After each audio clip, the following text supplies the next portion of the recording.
Da haben wir schon gescheiter Idee gehabt. Und jetzt wollte ich über das P40 Pro reden und gefunden, ich filme es nachher auf dem P40 Pro. Ich will dir den iPhone zeigen, wenn es da vor mir steht. Ist nicht. Das da ist das P40 Pro und es ist cool. Okay, ein bisschen undifferenziert. Es ist cool, ja, aber es ist so eine Mischung aus altbekanntem und Sachen, wo man im Wesentlichen sagen muss, ja, kommt noch. Was ist altbekannt? Altbekannt ist das Gefühl, das du in der Hand hast. Wenn du das P30 in der Hand hast, du weißt genau, wie sich das anfühlt. Die Größe ist bis auf ganz wenig genau die gleichen Knöpfe, sind am genau gleichen Ort. Auch die flachen Kanten an der Seite wirklich schön gelöst. Das Einzige, was ein bisschen stört, ist der massive Camera Bump da. Schön ist er nicht. Das Einzige, was so anders ist, ich habe schon beim Oppo habe ich das mit nie gemacht, das steht jetzt nicht, aber das ist eine Keramikrückseite. Und sie fühlt sich so ein bisschen wärmer, also nicht temperaturmäßig, aber es ist einfach kein kaltes Metall oder kalter Plastik, es ist so ein bisschen etwas anderes. Das ist ein bisschen komisch. Nicht schlecht, ich finde es gut. Kameras.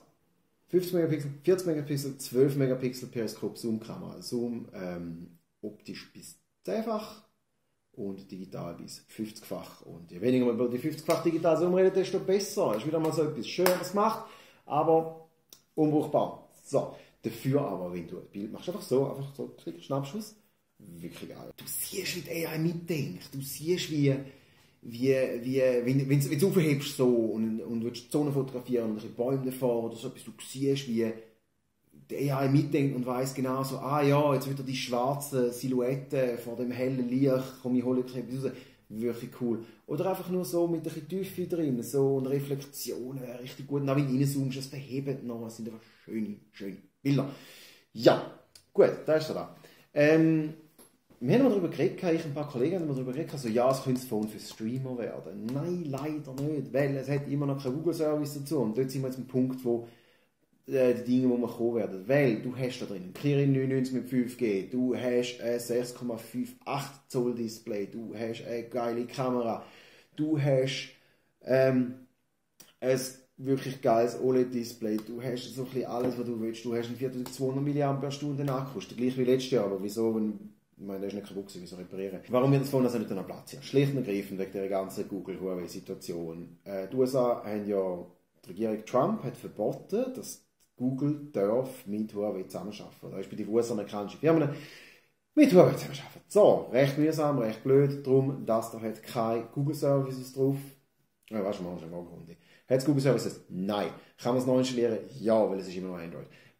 Kann ich es noch installieren? Nein, noch nicht. Wenn du es kannst, sagen wir es da unten in den Kommentarspalte bitte, dann spare ich mir ein bisschen Arbeit und du kommst irgendetwas über. All die Wege, die ich bis jetzt probiert habe, alles, was bis jetzt bekannt ist, funktioniert nicht. Dumm. Kommt schon noch. Schaffen wir schon. Es hat schon Potenzial. Das ist ja genau das. Es hat Potenzial, aber, und jetzt wenn wir den Kreis weiterziehen, spannend ist, Android und Google Services, also Google Play Store und der ganze App Store, und Sachen sind ja inhärent verschiedene Sachen. Das ist immer schon verschiedene Sachen gewesen. Aber, wenn du dir das Handy kaufst und keine Google Services drauf, kannst du nichts machen. Es gibt keine Konkurrenz zu den Google Services bis jetzt. Huawei probiert es jetzt, schmeißt massiv Geld daran an. Es nennt sich Huawei Mobile Services, sehr kreativ. Und Huawei App Gallery. Und wenn der Richard Yu, CEO von Huawei, das sagt er App Gallery. Also der App Gallery ist da, existiert. Ich sehe, dass das Geld, das Huawei investiert, das sind Milliardenbeträge, die investieren, um das aufzubauen. Ich sehe das Geld am Schaffen. Ich sehe, es funktioniert. Ich sehe, es geht etwas. Es ist einfach noch nicht da. Warum finde ich, dass der App Gallery nötig ist? Ganz einfach, es geht um eine Konkurrenzsituation. Jedem Markt tut Konkurrenz gut. Wenn du keine Konkurrenz hast, musst du dich nicht anstrengen. Du kannst einfach etwas machen und dein Markt muss es akzeptieren oder nicht. Apple macht das seit Jahren so. Das iPhone ist ja jedes Jahr jetzt ein iPhone, oder? Und das iPhone ist genau das iPhone. Es gibt nicht ein iPhone mit einer besseren Kamera, ein iPhone mit einem größeren Akku, sondern bam, iPhone. Und das funktioniert, aber wenn der Akku nicht passt oder die Kamera nicht passt, dann hast du einfach kein iPhone. Fertig aus. Und bei Google ist es genau dasselbe. Wenn du Android willst, dann willst du Google Services. Und wenn du keine Google Services drauf hast, ein Haufen von euch werden sich auch schon denken, nein, kaufe ich mir nicht, hat kein Google drauf. Zu Recht, im Moment. Und genau darum finde ich es wichtig, dass irgendjemand angeht. Das ist mir lieber Huawei oder Nokia oder Xiaomi oder Oppo ist. Es ist mir wirklich egal, wer es ist, solange es irgendjemand macht und angeht und sagt, schau, das da ist eine valide, funktionierende, breit akzeptierte, breit ausgerollte Alternative mit allen coolen Apps, die alle gerne haben. Weil dann müssen sich die Leute anstrengen, dann können wir damit arbeiten und dann muss sich Google anstrengen, die Konkurrenz muss sich anstrengen, der Markt wird wieder geöffnet, er wird dynamischer, er wird lebendiger, er wird besser und am Schluss gewinnen wir alle, weil wir können geile iPhones über. Ja, das ist noch nicht so zu sagen hat, außer, nein. Video muss ich natürlich erwähnen. Huawei, genau wie der Rest vom Markt das Jahr, das ist genau da wieder, der Markt als Ganzes hat entdeckt, dass eine Kamera an einem Smartphone nicht einfach nur eine Fotokamera ist, die zufällig noch ein bisschen Video macht, sondern das Video ein eigenständiges Medium ist. Völlig offensichtlich für uns, also ich meine, es gibt Leute, die schauen gerne Videos es gibt Leute, die machen gerne Videos da geht das Development rein. Da geht jetzt Entwicklung rein, da geht Geld rein, da geht auch kreative Gedanken rein. Du hast Richtmikrofon, du hast verbesserte Nachtsicht, Zoom bis zu 10-fach auf dem.